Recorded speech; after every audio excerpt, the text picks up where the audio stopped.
আসসালামু আলাইকুম। আশা করি সবাই ভালো আছেন। আজকে আপনাদের মাঝে একটি বিশেষ ইমার্জেন্সি পিল নিয়ে আলোচনা করব। এই ইমার্জেন্সি পিলটির নাম হলো নরিক্স ওয়ান। যারা এই মেডিসিনটি খাবেন বলে ভাবছেন তাদের জন্য এই ভিডিওটি আজ অনেক গুরুত্বপূর্ণ।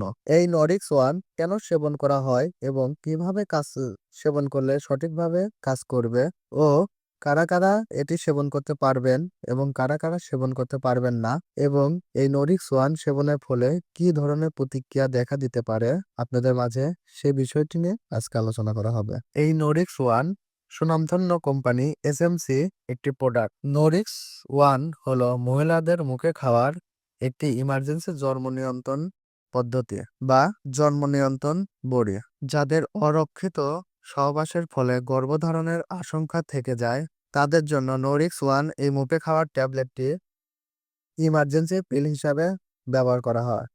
এই নরিক্স ওয়ান ট্যাবলেটটি শুধুমাত্র মহিলাদের জন্য।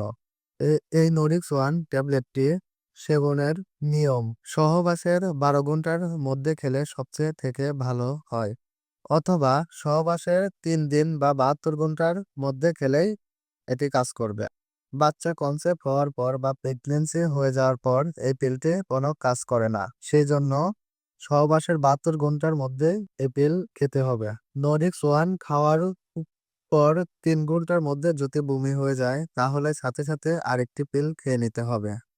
একবার নরিক্স ওয়ান পিল খাওয়ার পর পরবর্তী মিন্স হওয়ার আগ পর্যন্ত আর এই নরিক্স পিল খাওয়া যাবে না। আর যেহেতু এটি একটি ইমার্জেন্সি পিল সেক্ষেত্রে এই নরিক্স ওয়ান বেশি না সেবন করাই ভালো।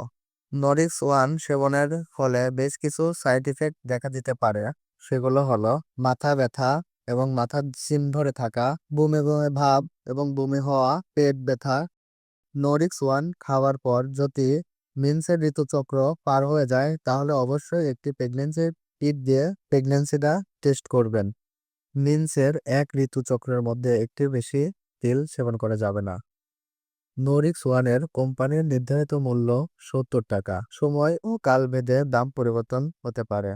যেহেতু এক এক ওষুধের সাথে অন্য আরেক এক ওষুধের সাইড ইফেক্ট আছে, সেই ক্ষেত্রে আপনি যদি পূর্ব কোনো ওষুধ নিয়মিত সেবন করে থাকেন সেই ক্ষেত্রে এই নরিক্স ওয়ান পিলটি সেবনের পূর্বে অবশ্যই অভিজ্ঞ একটি ডাক্তারের পরামর্শ নিয়ে এটি সেবন করবেন।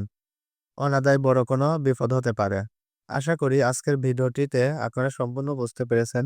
যদি এই ভিডিওটিতে কোনো উপকৃত হয়ে থাকেন তাহলে অবশ্যই আমার চ্যানেলটি সাবস্ক্রাইব করবেন এবং একটি লাইক করে যাবেন। ও ব্যক্তিগত যদি কোনো প্রশ্ন থাকে তাহলে অবশ্যই কমেন্টে করে যাবেন। ইনশাল্লাহ আপনার প্রশ্নের উপর ভিত্তি করে আমরা ভিডিও করব। আল্লাহ হাফেজ। সবাই ভালো থাকবেন। নিজের শরীরের প্রতি যত্নশীল হবেন।